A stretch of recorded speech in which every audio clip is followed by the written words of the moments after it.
Right. Well, okay. Let's just get that a little bit higher.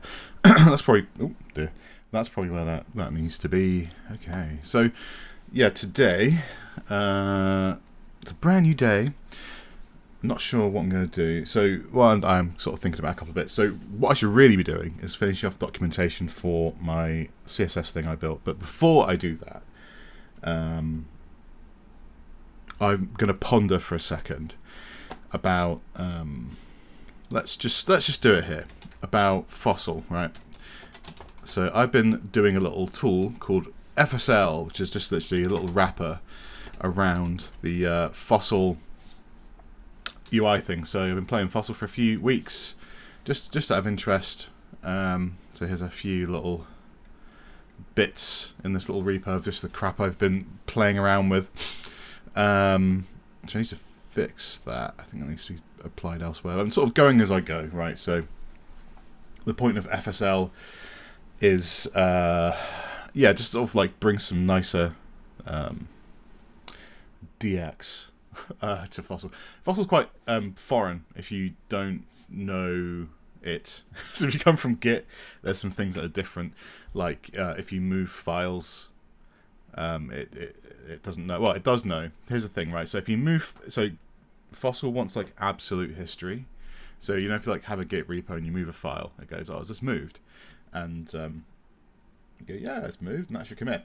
Now, Fossil, if you move a file, it knows the file is moved, but it's like, oh, the file's gone, where has it gone? And it does know where it's gone to, but it makes you say Fossil. Basically, you do effectively, you go, Fossil mv the file, right, to wherever it needs to go, and then it creates the move for you, ready to commit, right? Stages that move, does the two actions. So instead of so actually we've got a real example here, right? So we've got, where is it? To do move ignore. Yeah, and we get the file being moved. And is that it? Actually, moved.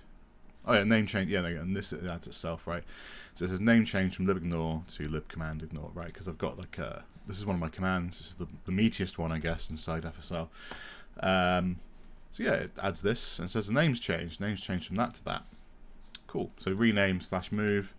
I think does the same thing basically, but it's still quite alien. You also got this thing called Fossil autosync, add remove with 2 Ds, dickhead. Add remove, which basically, so when you add a file in Fossil, it tracks it forever. And if you remove something, it removes the file. And if you, because there's no staging area, right? So when you say add remove, it says, well, add the files that are added, remove the ones that aren't, right? But that, if you were to do, so you can run this, you can move a file and do add remove, but then it would treat that like a brand new file rather than like the moved version of the old file.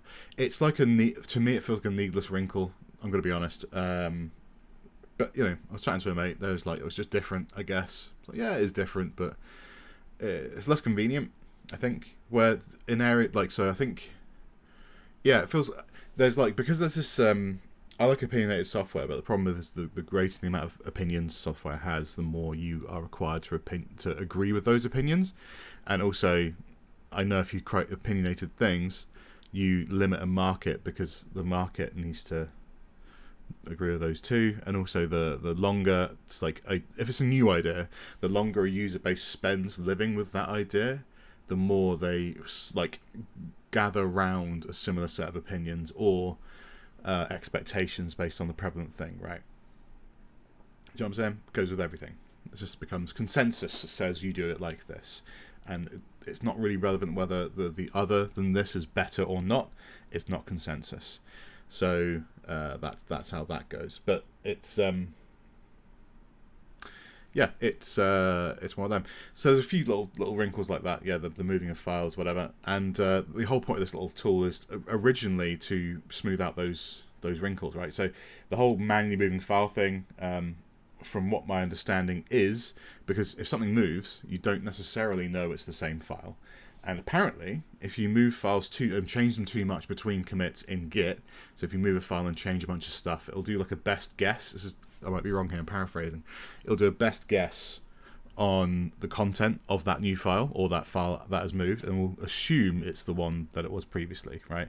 But that means it can get it wrong, which is I think why Fossil don't do that and make you do it explicitly, because then it's not wrong. So it's supposed to capture objective history, not your interpretation of history, right? So I get it from a sort of like but then most of the times I've ever moved files around, like say you namespace something, right? Move a bunch of files, and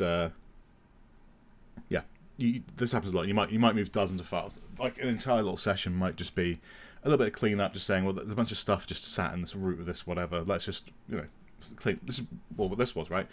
This is a very tiny little project with not very much going on in it, so there's not much to do. But I get it. It's more friction, and where you reduce friction in some ways, like there's inconsistency. So like I've started with some basics. Let's just look at this a little quickly. I don't know where I'm going with this, but we'll look. So these are my test files. Bum cake. This is me testing something. Oh yeah. So it's pretty simple, to be honest. It's in Ruby because I like Ruby. So we've got, this is what I've just added as a root, because the way, again, another thing in Fossil where Git sort of infers your root of your project when it bases stuff off it. Fossil doesn't do that by default. It doesn't, again, it knows, but it makes you, so if you like let's do this. So like if I'm in, let's say my directory is like this, it's like projects and then it's like whatever source, right? If I want to change a file or commit something in my project root, I'd have to do Fossil, FSL because it's faster, and then it just sort of maps the backslash, and that says the root of it doesn't always work actually. I don't know it well enough, but it just says this, like the leading slash should say not the root of like the root, but the root of Fossil, or it should do, and then it'd be like, I don't know, stuff.md, can't spell, stuff.md, and then you're moving to where it's going to, right, or whatever you're doing. But yeah, like doesn't work reliably. So I've added a root which basically just says, if you do like I'm going to do this, but fossil info, and then you've got local root. It knows the local root. It doesn't use it by default. So I need to go through and do this at some point and base all the commands and make sure they all run from root. Because if you run them in a subfolder, then it won't recognize that being in the root if you do file-based operations. So all the file-based operations, or maybe everything, just run from root. No, that's fine. Yeah, if it's file-based, I'll just actually leave myself a note. Remember to use this for all file-based operations. So this is like, this is just for me. I'll put it out in the world at some point, but it's like, it's one of those like how long is a piece of string type things, and where's a taste level lie in terms of what you should do and what you should leave alone, right? Some stuff should just get left alone. So it's pretty simple, right? It just intercepts a bunch of basic commands. We've only got like 1, 2, 3, 4, 5 at the moment, and it adds stuff around them. So if you just say anything that's not on this list, it'll just pass through to regular Fossil. It'll pass through the arguments. So you can use this in addition. And what it does is pretty straightforward, right? So most of it is using, I was using FCF, now I'm using TV, which is like a Rust modern, prettier version of FCF, sort of, with like some more rational, not rational, but it's a bit more systematized. It's quite nice. It's pretty cool. I quite like it. It's less annoying to write in this context as well for TV. Well, television is cool, really, but yeah. So let's just do one here. If I say like FSL add and just don't supply an argument, it will give me, and this is what these files are for, right? It will give me my options here, right? So it's little things like that. It's really silly, but that's not actually that useful. But I'm sort of going very slow. I'm adding it as I go, as I learn more about Fossil. Unadd just as, so yeah, like if you add files in by mistake, it has like a, once they're committed, I think once they're committed, you can't wait. I think you have to manually unadd them. I haven't actually done it. Once they're if you delete the file, obviously it will do it. But I'm not actually untracked a file. I think most of it's just the case if you delete them, right? Like how often do you track a file and then want to have it untracked and keep it around, right? But anyway, if you track a file, so if you add it and then don't commit something to it, you can do fossil add, and then just set like a reset flag, and then like, so if we do fossil add, and I do bum, right, there we go, I've added bum, and if I do fsl ls, which is all my tracked files, I've got bum, fsl, and my ignore file, right? So if I just do fsl add reset, it'll remove that file, right? And then unadd was just a shortcut for that. I explored it a little bit, so you could selectively remove files. You can't, so it's all or nothing as far as I understand so far for the reset. But that's just a little wrapper around reset, and it just gets passed into the same method. So that's it. I've got interactive branch switching, and then diff is really simple. It's just the same. So if I run fossil, keep doing that. So if I just do fossil diff, it gives me a diff, and then fsl diff does the same thing. It just passes it through bat. That's literally all that does. So it's pretty straightforward, and then the rest of your arguments get passed through as well. So you pass through all of your args, and then it just pipes that through bat. And I think like at some point I wrap this into a gem. Right now it's not. So the dependencies are, right now is like television and bat. But I'll do fallbacks if I can be bothered. I don't know. We'll see. Right now, this is kind of just for me, really. And it ignores the meteor one. So there's no... so the way ignores work in Fossil is kind of... do we have go to file inside Cocoon? I think so. G... and then F. No, I can't find that. Poo. All right, so we'll just do this. Ignore. Great. So, this is the ignore bit. This is the meatiest part of this. It's not meaty, by any stretch of the imagination. It's still pretty straightforward what it does. But basically, it does a couple of things. So the way ignoring works, we go back over to here. Do I have the window open? What's this running on? 8081. So if we just do... There we go. Yeah, so come over to here.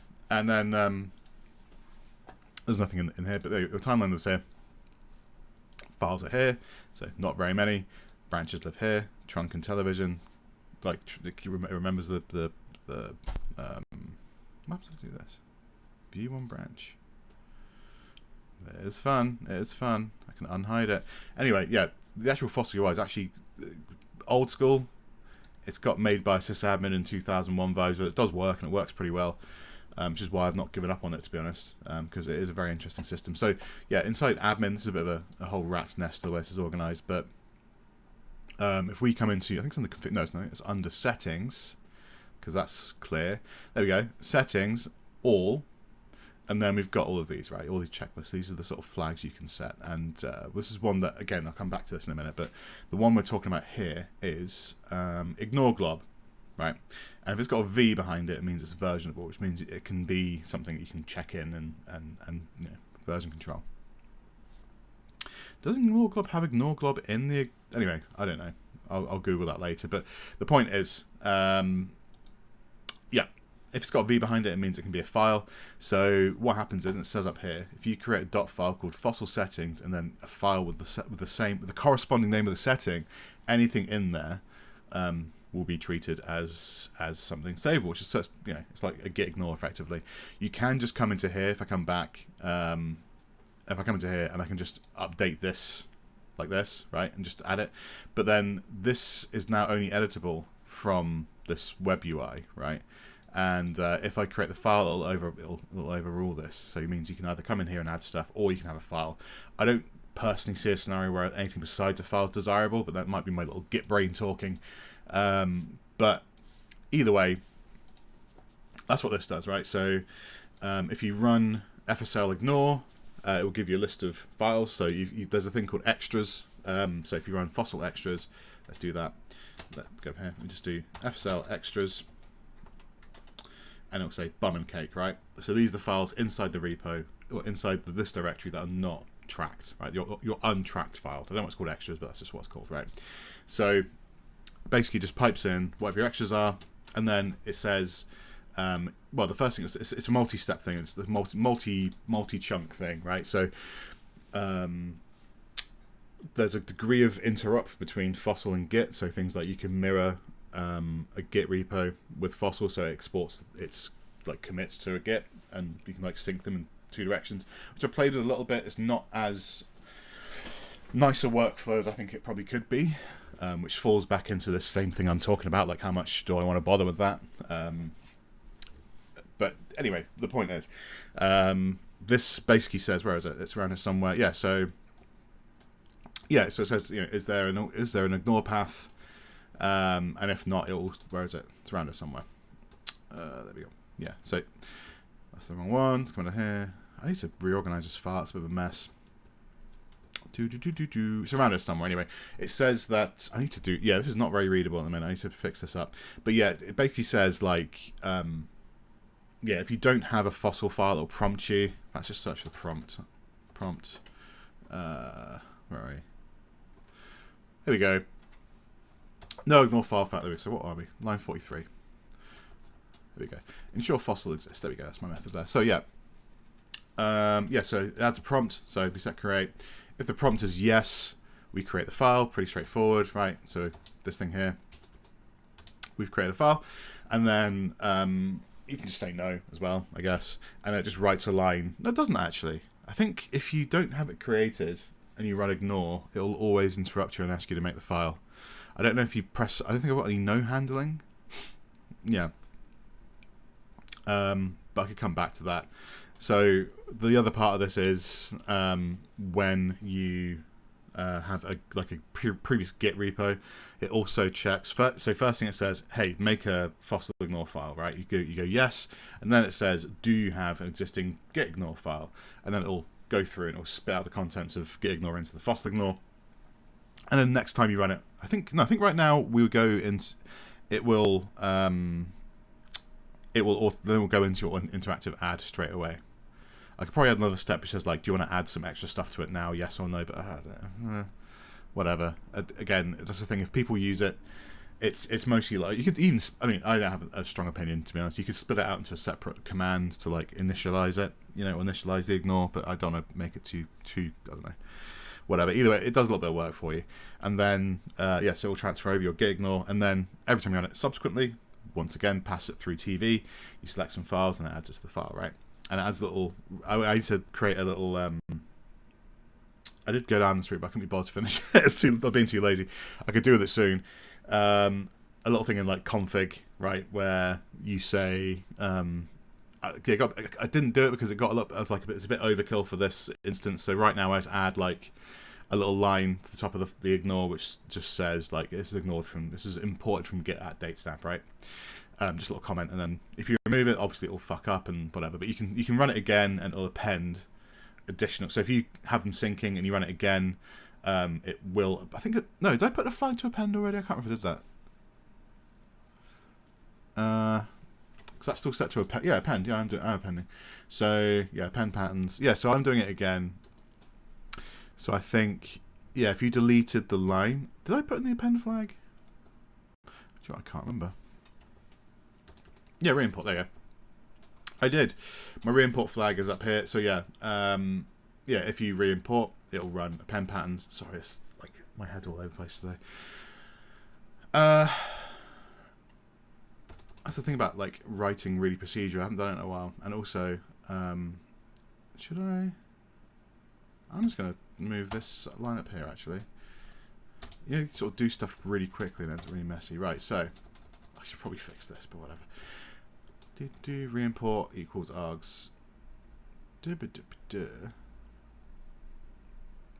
Yeah, so if there's any arguments in args does not include re-import, and then do append patterns. Args. Yep, there we go, and then we check for the file, and then we. I need to probably write this again properly. This is like a 2 a.m. jobby. When I did this the other day. I think I update the. Do I? Actually? Import. Where's my string?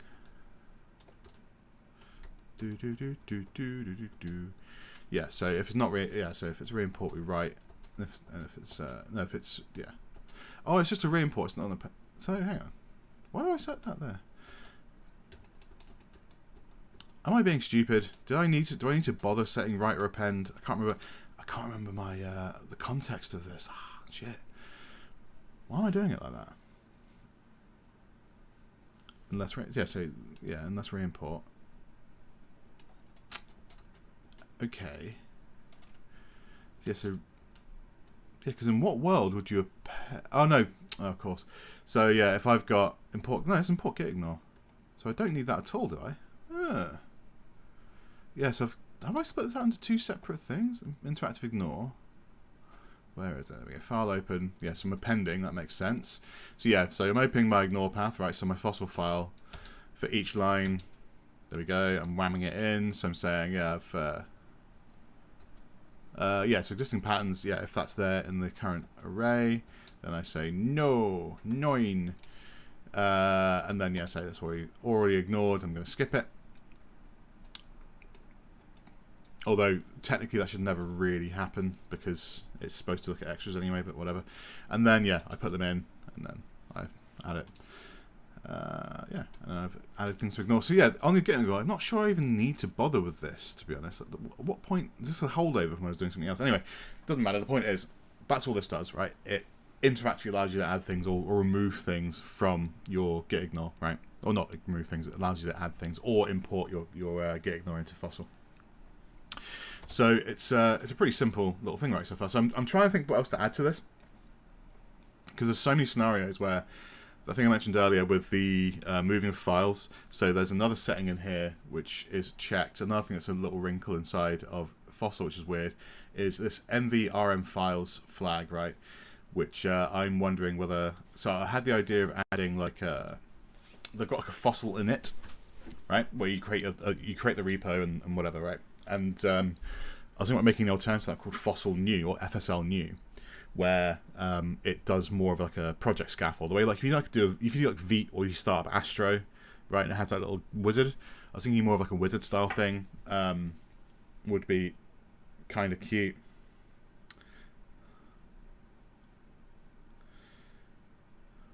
One second.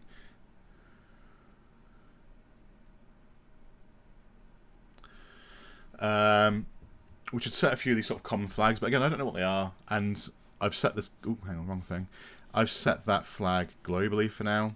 This MV files, and what that basically does is, when I said previously, if you run fossil move or fossil delete or fossil rename or whatever, one second. Yeah. Yeah, when you run like fossil remove, fossil add, all that kind of thing, it doesn't actually move anything. It just says this file is to be moved, and it expects you to then separately move the file. So the workflow would be like, whoa, whoa, whoa, whoa, whoa, whoa, whoa, whoa, whoa, whoa, whoa, whoa, what's happened to my Zellage? Hang on. Wow. Okay, let's close that. That's not frequent. Right, anyway. So, yeah, so the workflow would be something like this. You'd be like, it'd be like fossil mv name of file, and then you have to separately then mv the file itself, right? You have to write twice, and then do like fossil, fossil commit, whatever, right? And then you'd be adding my own file. So it'll do a little thing saying like renamed and then moved, and so it says a little thing that says, yeah, this file's been renamed, this file's been moved, and then you commit afterwards, right? It's 3 steps basically to move a file, which is shit. So one thing I was thinking about is making an interactive move, just so you can move a bunch of files at once, which could be a fun thing to do, because you can do multi-select in TV. And so I'll show you actually. So we do FSL add, then yeah, you can just like do the standard thing, press tab, and then you can add, multiple things.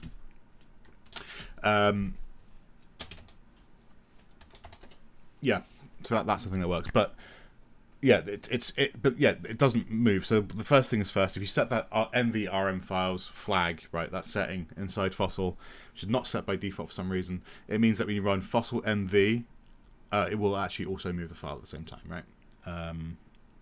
which should be default. I don't know. But yeah, the thing is, like, with fossils, these docs, they're not... they're very much like...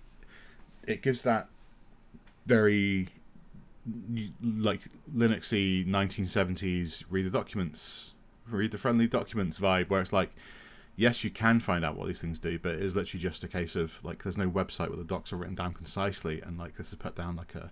It kind of is, but I don't know. It just feels like a little bit crap. If you come from the sort of web development-y, modern-y world, where you're used to, like, the quality of, like, modern JavaScript library docs and stuff like that, which they're just of such a higher standard, and they're so much friendlier, and, like, they're written really well. Like, that modern documentation style is really what I'm supposed to be doing today, and so I'm chatting bollocks instead. That modern documentation style is really, really great, and you kind of want more to do it. And it feels like maybe Fossil should, because with Git, where it's so ubiquitous, you can just throw a stone and find 20 articles and 13 videos on how to do X, Y, and Z in Git, but 0 for Fossil, right? Because it's not very popular. So I'm like, you know.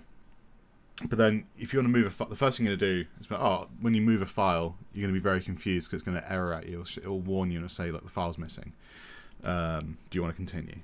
And then you're like, what? And then you have to then go down to rabbit hole to be like, oh, I have to, and then you go, why is it like that? And it's one of those things where, like, for the core workflow being quite nice, that amount of friction, I think, for a modern lazy developer is kind of annoying.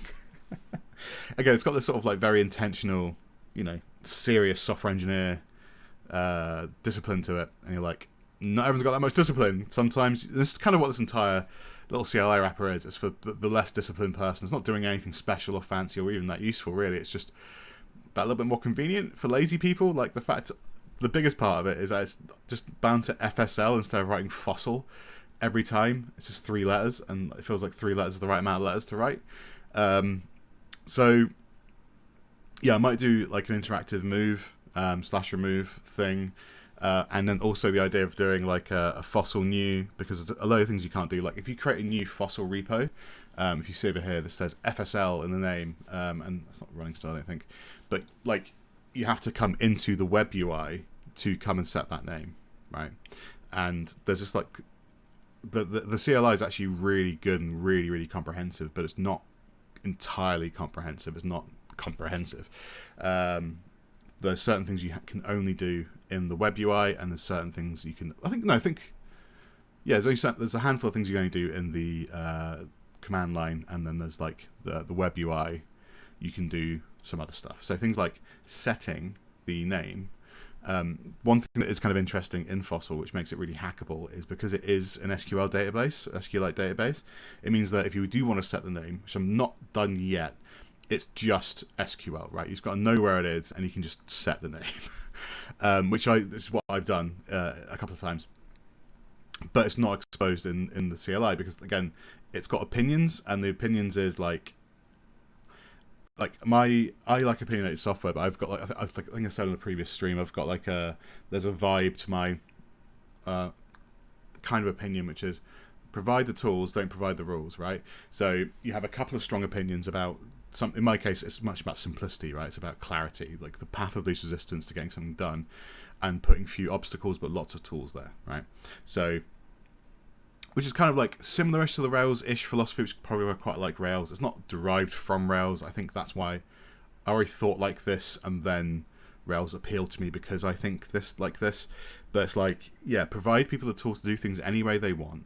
They can get themselves in trouble if they want, but this path that's laid out here can do a lot of what you want to do in ways that you'd expect. I like that kind of thing, right? And as simply as possible. So I like convenience, but, like, you can't account for everything, which is why I'm not doing full rewrap of I'm not basically rewriting the entire CLI, because that's stupid. You know, I'll just add some stuff, and then people go, well, where's this? You go, well, it doesn't exist, right? Make a case for existing, we can add it. Do you know what I mean? Like, don't get too opinionated, but being like, yeah, like, if you don't add arguments to this thing, a lot of the times the Fossil CLI just returns nothing, right? It just doesn't say anything at all. It should either say something, right? That's just basic, you know, it should inform the user. Or if you do an argument where you can do multiple things and you don't pass an argument, give someone a file picker. Why not? Fuck it. So it's just simple stuff like that. In addition to, I'm gonna probably add some more of these as I think of them. So I've got 2 projects at the minute I'm managing in Fossil. This is one of them, right? So I'm building a Fossil CLI and like version managing it in Fossil, which has been a little bit mixed. Not Fossil itself, Fossil remote hosting. So these live on my machine, which makes me feel very nervous at the moment. The session's called Proud P. But yeah, it makes me feel a bit nervous at the minute. So there's the other half of this. I've got to go in 5 minutes. There's the other half of this equation, which is what I would like to build is a wrapper also around this UI, right? Because this UI is dog ass. So if I come into, I might have some tickets in here actually. All tickets. There we go. Detect bat and fallback if not installed. Add interactive FSL revert.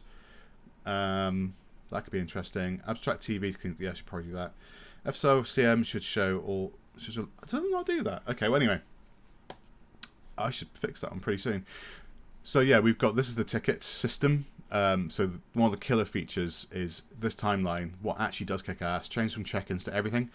It will do all of your actions and not just your commits. This feature, I think, is the best feature of Fossil. Like the core of Fossil and the workflow of don't hide anything. You can edit some stuff, closing off branches out, deleting them, and having a unified timeline for things like any sort of data thing you've got as a product is sick. In my opinion, I think it's fucking awesome, and I love the idea of having all that context available to you. It's the thing that makes me interested in Fossil, to be honest. But otherwise, I'm like, what's the point, right? I have to relearn a bunch of Git stuff to use it. But like, the problem with it is, again, it's got this very much like this. It's got a chat room. It's got a functional forum. You know, it's got a full wiki. The wiki's probably pretty inoffensive, but like, you've got this thing, and it's like the most. You know, again, I'm a product designer by trade, so this offends me on a person that doesn't offend me. But like, it's not great, right? It's like for a UXy person, it's not great, and it's I don't believe in change for change's sake, but it's the work for, like, let's create a ticket. I'll show you how bad this is, right? So if you come from any sort of modern tool and we do new ticket, you get this, right? Crazy 2002 style shit. But actually, like, I think Fossil's from like 2005, so already by 2005 we weren't doing this. This has got like that stink of the 90s on it. We already weren't designing. We're moving away from designing software like this, designing interactive shit like this. This is post Facebook, right? This is post Web 2.0. So it's like we're already starting to design better forms for this sort of thing. So yeah, and you can update all this. So fundamentally, you can do things like add new ticket types. You can add new fields to this. It's pretty open what you can do. I don't know how to do that because it's crazy. And it's got that stench of like, we have some really strange opinions because like I think the SQLite guys have a strong not built here syndrome thing going on. So like there's a thing called TH1, which it's a compile time and the TC. I've never written any TCL. I don't know anything about it. But yeah, like you can't just arbitrarily update this page. You can insert some stuff into the header and footer, and you can run some custom JS. But you can't, like, there's no like folder where you can get into the because it's all compiled. Like I think they've been too clever. Compiled this all, like this whole thing's compiled in C because it's misguided, or 2005 technology doesn't exist yet, or whatever. Right? It's good enough for us. We've not updated it kind of mindset, right? Standard stuff. So you get things like this, like these little weird little idiosyncrasies like that, or like, you know, a skin system. Or like when you go into admin and you go to users, there's me, but then you've got like, you know, you've got the abilities, and you've got a separate page of the keys, and it's really fucking crazy comprehensive, right? But it's like you don't design stuff like this anymore. So the idea is to basically wrap a brand new interface around Fossil, and it does have a JSON API. But it's not comprehensive. In fact, the one bit that needs the most work, because the admin stuff isn't actually that bad, right? It's kind of like organized in a kind of a shitty way, but it's not like the end of the world, right? The tickets is the worst thing. I think if I was going to write a wrapper, I would skip a chat room entirely, because and then probably leave the forum, and then leave the wiki. Because the chat is not portable anyway, right? So all this gets saved with the repo itself, as in, like, if you get a copy of this and you've got a wiki, you have all of the documentation contained within the repo, right? It's a really, again, it's like this very good idea, very, very good idea. But yeah, the chat room doesn't, so I don't even bother doing that, right? But the main one's that ticket workflow. That's just like so, old school. And then if you read the Fossil API docs, that's one of the endpoints that's missing. So you can see the timeline. I don't think you can edit. I don't think you can like split the timeline via the API. But basically, their API is incomplete. So originally was like, I'll just do a front end and I'll just ingest their API, and I'll basically sort of like wrap the responses in like better CSS effectively, right? And a little bit of JavaScript just to sort of make it a little bit, just nice. It's a pretty small project. You can get into the weeds on it with like, the design of it, but to get it to improve it from this is like trivial, right? To make it something significantly nicer, you can do pretty quickly.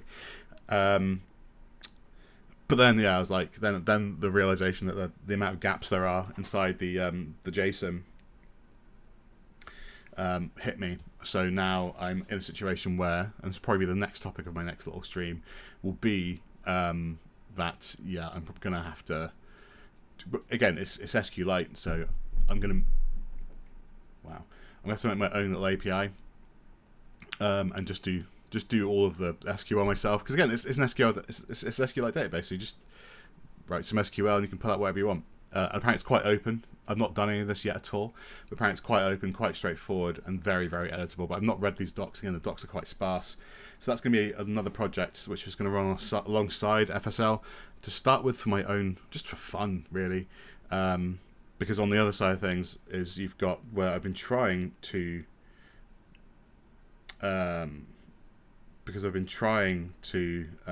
use Chisel app, which is like the only not GitHub for Fossil, but like public, well-known public hosting thing for Fossil. Because again, the adoption's pretty small.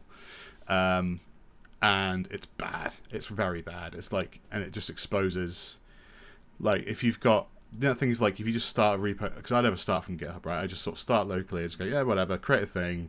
Normally I'm working the framework half the time, but if not, I'll just, whatever, make a Git repo. Doesn't matter, it takes 2 minutes. And then at some point, I'll just go into GitHub, I'll just write a name in, copy the URL, and I'll just push it. Done. Not so with Chisel app. Like, with Fossil itself, it's actually supposedly, I'm not done it yet, easy to host. But yeah, with Chisel, there's some weird shit going on. It doesn't work very reliably unless you start off creating the repo in Chisel and then downloading it.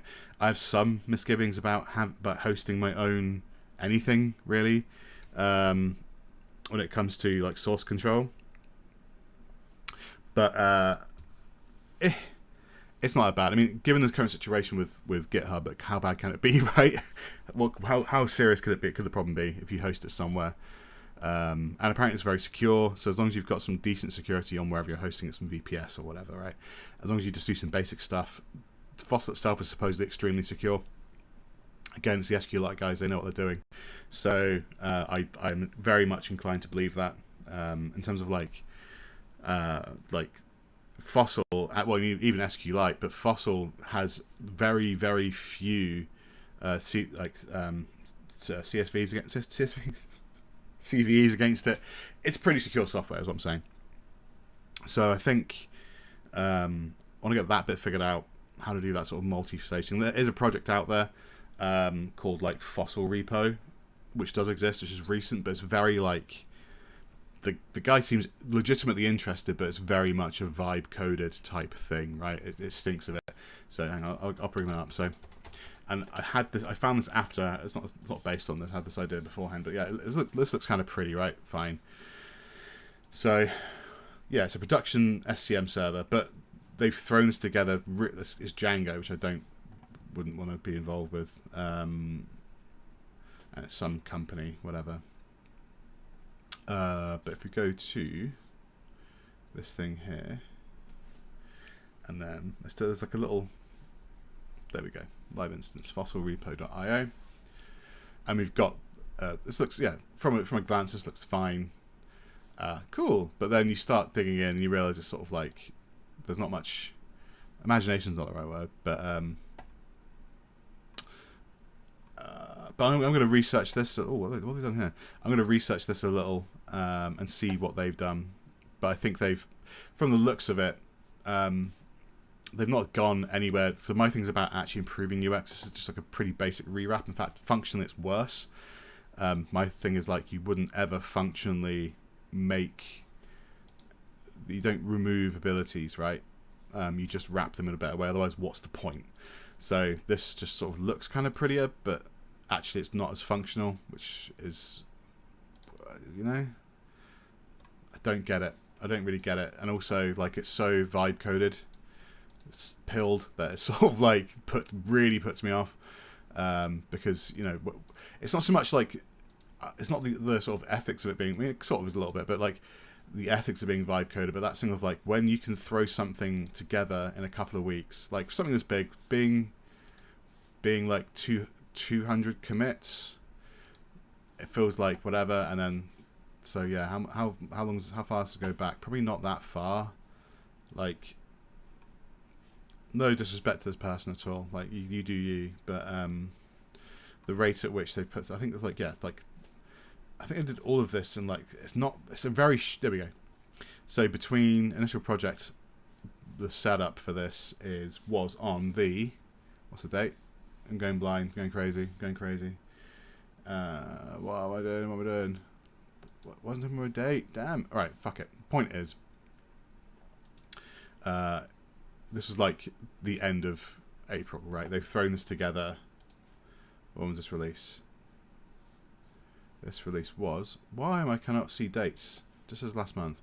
What? I'm going crazy? I think I'm going crazy. I'm being dumb. Releases. Does not show the date. Just as last month. I'm sure by default it shows the actual date. Anyway, point was, I know that this was because we're at the beginning of May, right? I know this is the end of April, all this happening. So like this has been thrown together, not thrown together. I'm sure like this person's possibly like a proper developer. I don't know. It's hard. It's really, that's the thing, right? It's so hard to see. And I was having this conversation with someone recently, where I was like, I mean, build with AI, not against it. Build high-performance systems across AI. Bold execution. I mean, this doesn't feel like bold execution. This feels like 14,000 contributions. Yeah, so that's not the contribution count of someone who is developing carefully, I don't think. And then, yeah, 2024 is 1,000. 2026 is 14,000. So, 500. So how far back does it have to go? 400. Right. Okay. So 2 and 2. So in 10 years, he's gone from 2 contributions to, well, I said whatever a minute ago, but like either way, shitload, too many. So only like really, really, really crazy productive traditional engineers do this much, which is a bad sign, right? Because that just says to me that it's very much that vibe codey thing, and like. How many repos have they got? 25 repos. I mean, I've got like 50 odd, but half of them are forks. But yeah, I don't know, man. You know what I mean? It's if it's very vibe codey, it puts me off because it means there's no like it's that thing of like earning something versus buying it, right? So if you're, I like the example of like if fucking how do I get back to it? Oh, fuck it, whatever. When you're like given a car by your parents, you go, oh, I've got a car, versus like, even if you don't pay the full money, working towards and saving up for your own car. That car that your parents bought you, like, if you wrapped it around a tree, you'd be upset. But if you did the same thing with the car you saved up for, you're going to be a lot more, you're going to be a lot more committed to it, right? There's that, and that's true of code as well. So if you can throw something together really quickly, with little care, in a few, like a project that large should not take you. I mean, it could do, like if you've got like good familiarity with the subject matter, but like just to discover it will take me probably a couple of days just to discover like what I just to get grips on, like if I get the DB open for Fossil, just getting to grips with where to look for shit will take me like a day, right? Let alone doing anything productive. And I've got to think of an approach. I've got to think of like the right way to write the stack, you know, sort of stuff. Like he's probably chosen Django because he knows it, or because it, you know, whatever, it's fast or something, I don't know. Whereas like I'd like to do it in Rails. I already think I couldn't do this in Rails because the amount of time to say skip active record when you're working with existing database, you don't need something as big as Rails, so I need to use something which is my preference. I don't need something like Rails, I'll use something smaller. So it's like, then what do? What's like the lightest, fastest thing I can do to, you know, wrap an existing thing and just create a little API? I don't want to use JS, so what, like, you know, all this sort of stuff. And it will take me like half a day to figure out, not figure out, but like decide on what to even use, let alone write half of it. And that's not necessarily a problem, right? Because if I was going to write this, even if I'm going to throw it away, there's a part of me just like just vibe it out, because I still do that, where like you might just get an LLM to just scaffold you a thing, right, and then use it as like a reference implementation to sort of pick apart the bones, which I still find really useful. Or asking them questions, or like getting them to generate you like sort of custom docs. That's crazy ass useful, right? Like legitimately no caveats, just useful. But yeah, like saying, hey LLM, build me this thing, oh now do this, and it's such a slippery slope, and it becomes less valuable both to you and the people using it, that if something seems to be sort of vibed together, I just can't really touch it anymore, because there's no guarantee it'll even be maintained, right? And if it's like a tiny little library, it doesn't matter. If it's like a little thing that, like, I don't know, like you've got a thing that passes some strings in a specific way, who gives a fuck if it's like, I don't really care if someone's written that and like it was vibe coded. I think honestly, if I was being less careful or scrupulous, I would probably I could vibe code out something like this, right? This little, and I'll do it in a quarter of the time. But then part of the motivation of doing this is to specifically not do that, right? Because whatever, why not? But yeah, if it's supposed to be a big production deployment thing, then no. Why? It's not going to be. You're going to have such low comprehension of the code inside if it's of a certain, if it's of a scale to be useful, or something you expect people to pay money for, right? Like the amount of code that's there, the amount of things hiding it, the amount of decisions you need to make beyond the obvious stuff, the basic stuff, right? You can throw together something that looks like the finished article in 5 minutes, but when it comes to the stuff that makes something a fully finished, fully rounded product, that takes significantly more time, decisions. And if you're just vibing it out, you're not going to make those things, you're going to miss them. But even if you do get through all those things and you are a bit more scrupulous, then the execution will be, if you leave it to an LLM to make the execution when you have to go back and get specific about shit. If you say, I've got a thing and I can add the history from a Fossil timeline to a list, right? Cool. But then like all the complexity lies in, well, in Fossil by default you select 2 things, and then if you select two like leaves or 2 points or 2 commits, it'll automatically generate you a diff and take you to the diff page. That's one diversion from your strategy, right? Secondly, you can then go and all the pages that branch off. So do you want to show the pages where they've been closed off? Do you want to show the ones where they've been merged? How do you want to display the tree? How do you want to draw the SVGs for that tree? What are the conditional things that you have to consider for just the display of it, let alone all of the n number of wrinkles that gets to a point where you can even accurately draw that tree. So if you go to this is a really bad example. There's intention to how this structure works. If we go back to that fossil repo.dev, where is it? Oh Christ, I can't get to it.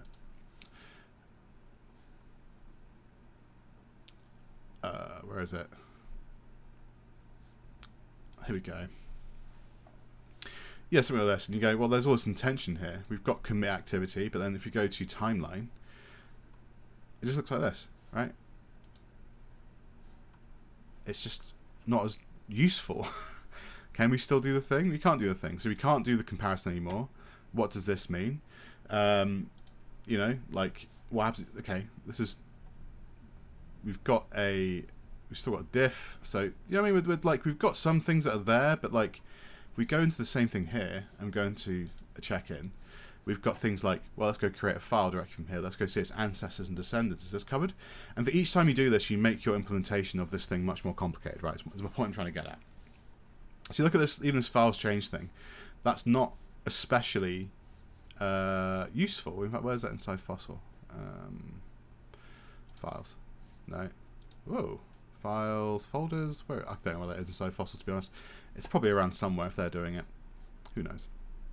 Point is, yeah, there's this sort of like this screams of that sort of vibe code thing, because each one of those very specific decisions you've got to make is a visual and like UX design decision, but also there's a decision about how you execute it, right? You add the complexity, even for like really minor things. Everyone like who looks at development, they go, well, I made blah, the big massive whatever thing.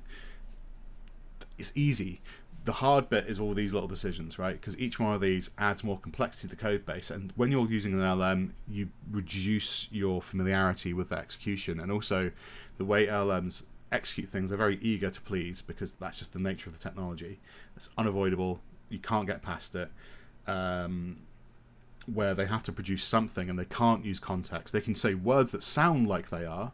They can make words that sound like suggestion, but all they're borrowing that opinion from a human that's written it, and then you can add weights to say, point to this point in the graph more often, please, because we think you should, right?